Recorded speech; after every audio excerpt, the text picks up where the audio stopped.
Lisa Taddeo, thank you so much for joining us. There's some questions we ask all our authors. Do you remember the book that sort of turned you onto reading and books? Yes. Two, probably concurrently. The Secret Garden and The Stand by Stephen King. Oh, okay, that's quite It's quite two. Yes. It's very yin, binary. Yin and yang. Yeah, very yin and yang. How old were you? I was about eight or nine, I think. Yeah. Wow. I was reading whatever my parents left behind, and The Stand. My dad was a big Stephen King fan, so that's why there's a lot of gothic horror in the things that I write. I love it. Did no one notice there was an 8-year-old girl reading a Stephen King novel? No, they were fully okay with it. They didn't. I don't think they really. My parents did not think that HBO was doing the terrible things to my brain that it was doing when I was watching like cable TV after 7 p.m. They just were not totally oblivious to it. She seems happy. She seems happy. She's not bothering us. It's fine. All right. A book you think not enough people know about, a book that kind of slipped through the net. I think that everybody should read The Little Virtues by Natalia Ginzburg. Why?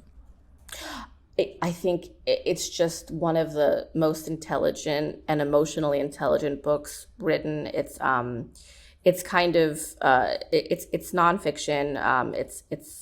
This woman has just Natalia Ginzburg, and it's about her husband and her life, and they he was, I think, executed in prison, and she had children. The way that I can't do it any good by talking about it. It's very slim. It would take a day to read it, and I think it's something that I would give to new mothers instead of what to expect when you're expecting. Wow, sold. It's a little hard, though. It's a little rough. Maybe new mothers who are okay with the darkness of life. Yes, robust new mothers. Yes, exactly. And is there a book that you've admired so much that you thought, oh, if only I'd had that idea, if only I'd written that book?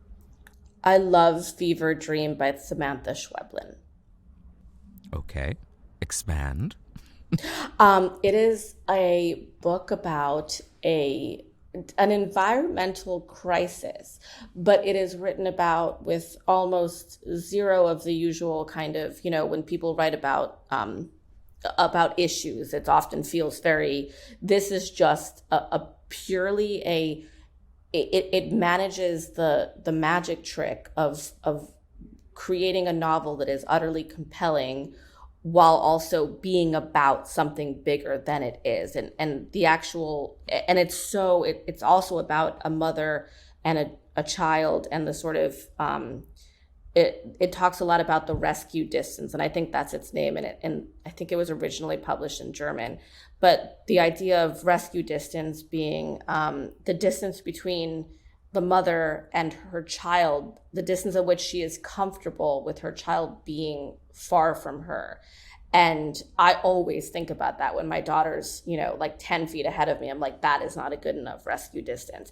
And the whole book is kind of about that, the rope that binds a mother and a child. And it's also about environmental decimation. So it's quite heavy also. Another book for new mothers. Yeah. Well, I read you in an interview, you were talking about how you never had a day away from your daughter. Is that still the case? That's true. I have a very my rescue distance is very small. I have never spent a night away from her. But if you ask her, she wouldn't say that it was the most, that was the kindest thing that anyone's ever done. I'm there, I'm present, but not emotionally so. She's got a bag packed, waiting for that sleepover. Exactly. Absolutely. When is it going to happen? Well, no, people can come to our house. It's fine. Okay. See, I've had it all worked out. Yeah.